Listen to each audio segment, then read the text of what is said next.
con Filippo Gallina, l'organizzatore di questa seconda edizione del Festival degli Aquiloni qui a Jesolo. Prime impressioni a caldo dopo 2 giorni, come sta andando?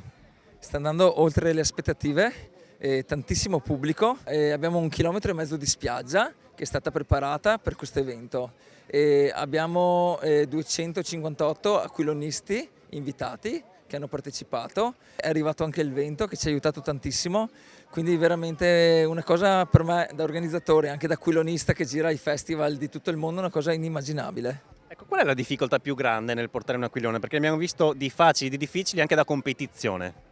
Ogni aquilone ha la sua difficoltà, gli aquiloni da competizione, quelli acrobatici ad esempio, bisogna avere un'ottima manualità, essere molto allenati con i tricks, con le figure da fare in cielo.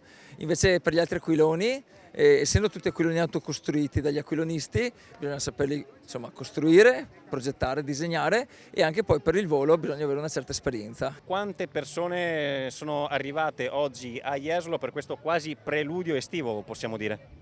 Ma abbiamo stimato circa un 100.000 e vedo possiamo darlo come dato perché Jesolo oggi è piena. Questo era l'evento di inizio della stagione e vedo che alla seconda edizione questo ha ripagato. È l'evento più grande in Italia per quanto riguarda gli aquiloni, abbiamo voluto investire su questo e vedo che il successo è garantito. 3 giorni di festival, ieri, oggi, domani, punterete ad averlo come evento fisso questo?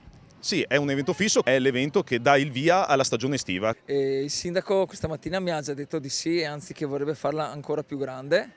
Siamo solo alla seconda edizione, eppure abbiamo già organizzato il festival più grande di aquiloni d'Italia, e quindi io direi di accontentarsi, piuttosto investiamo sulla qualità degli aquilonisti presenti, e anche se già a questa seconda edizione abbiamo veramente degli aquilonisti di altissimo calibro provenienti da 15 nazioni di tutto il mondo.